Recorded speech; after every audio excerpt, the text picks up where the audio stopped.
Bonjour tout le monde, aujourd'hui je fais une mise à jour, 7e mois.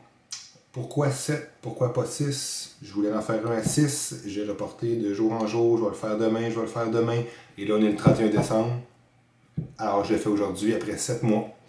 Alors le but du vidéo c'est de vous montrer à vous qui récupérez d'une opération labrum ou qui attendez une opération labrum, de quoi pour avoir l'air vos activités physiques dans 6 mois. Première partie du vidéo, je vais vous parler des points positifs et la deuxième partie, dans mon cas à moi, des points négatifs. Alors pour commencer, faire un petit récapitulatif, il y a un an et demi, je me suis laissé au labrum, ça a pris environ un an avant d'entreprendre les démarches, me faire diagnostiquer, me trouver un orthopédiste et me faire opérer. Donc 7 mois plus tard, au niveau de la mobilité, au niveau de l'élévation latérale et de l'élévation frontale, j'étais à 160 degrés environ sur 180 degrés, rotation interne 80 degrés sur 90, rotation externe 60 degrés environ sur 90. Alors ça c'est le mouvement que j'ai beaucoup de difficulté à reprendre et je vois que j'ai moins de progrès que j'en avais avant. Alors je suis actuellement à 80-90% de ce que j'étais avant au niveau de ma mobilité et c'est possible que je ne puisse pas revenir comme avant, ou du moins que ça prenne un certain temps. Alors je stagne un petit peu de ce côté-là. Par contre, j'ai repris le jogging, donc je suis capable de courir, je suis capable d'absorber des chocs au niveau de mon épaule, ça c'est la bonne nouvelle.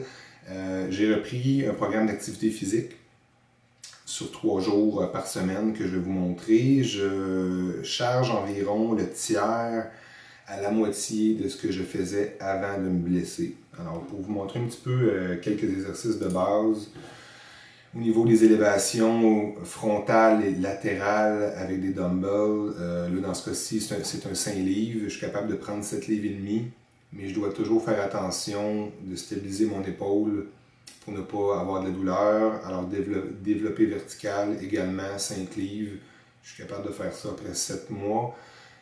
Au niveau des exercices plus lourds, tirage vertical pour le dos, dans ce cas-ci, j'ai 50 livres. Alors, je suis environ au tiers à la moitié de ce que je faisais avant. Au niveau de l'entraînement de boxe, j'ai repris, on voit là le double hand bag. Alors, je suis capable d'y aller tranquillement comme ça avec des coups de poing. Je dois retenir un petit peu ma portée, par contre, pour ne pas me faire mal à l'épaule. Ici, on voit le développer, le bench press assis, encore là, un 50 livres, en faisant attention, en mettant pas trop de pression sur l'épaule. Et le speed bag, dans ce cas-ci, je suis capable de reprendre quand même assez de force et assez de vitesse. Au niveau des rotateurs, j'ai pas de difficulté à faire cet exercice-là, qui est très bon d'ailleurs pour renforcer l'épaule. Alors, c'est un petit peu où j'en suis à l'heure actuelle. Maintenant, pour parler des côtés, des côtés un peu plus négatifs de mon opération, ça vous arrivera peut-être pas à vous, mais quand même, vous allez pouvoir en juger par vous-même. D'avoir été dans une attelle pendant 33 jours, ça m'a fait développer une bursite au coude. Alors en ce moment, j'ai comme une densité calcique qui fait que lorsque je fais du développé, par exemple, le coude va me coincer, il va craquer et ça fait de l'irritation. Alors, je vais devoir aller me faire traiter pour ça et essayer d'enrayer ce problème-là. Au niveau de l'épaule, je me fais traiter en ce moment pour une raideur à la capsule. Alors, je ne suis pas diagnostiqué une capsulite, je ne suis pas allé voir jusque-là, mais j'ai une raideur que la physio est en train d'essayer de corriger, qui limite un peu mes mouvements. Ce qui fait que quand je me lève le matin, j'ai toujours une certaine raideur par rapport à mon épaule droite, qui elle est correcte. Mon épaule gauche, c'est plus raide. Je dois faire des exercices tous les matins pour me désengourdir l'épaule, si on veut.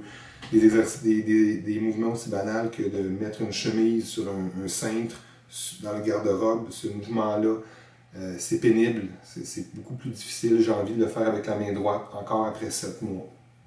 Et finalement, j'ai un tendon qui coince, ce qui fait que quand je fais une élévation latérale, environ à 60 degrés, on entend vraiment un clac, un snap, et l'irritation embarque rapidement. Donc, on m'a dit d'arrêter de faire des mouvements d'élévation latérale. C'est pour ça que mes exercices, tantôt, on voyait que j'arrêtais à mi-chemin, à mi-course, et je ne sais pas pourquoi, qu'est-ce qui va arriver avec ça. Donc, après 7 mois, j'ai ces petits problèmes-là. J'ai aussi de l'instabilité au niveau de l'épaule, souvent quand je bouge ou en pleine nuit, je venais pour m'abrier et là, j'ai des craquements dans l'épaule. Mon épaule est plus instable qu'elle l'était. C'est pourquoi je fais beaucoup de renforcement au niveau du dos. Maintenant, à l'heure actuelle, je ne serais pas prêt à faire un push-up. Je ne serais pas prêt de donner un coup de poing à pleine extension, à pleine puissance.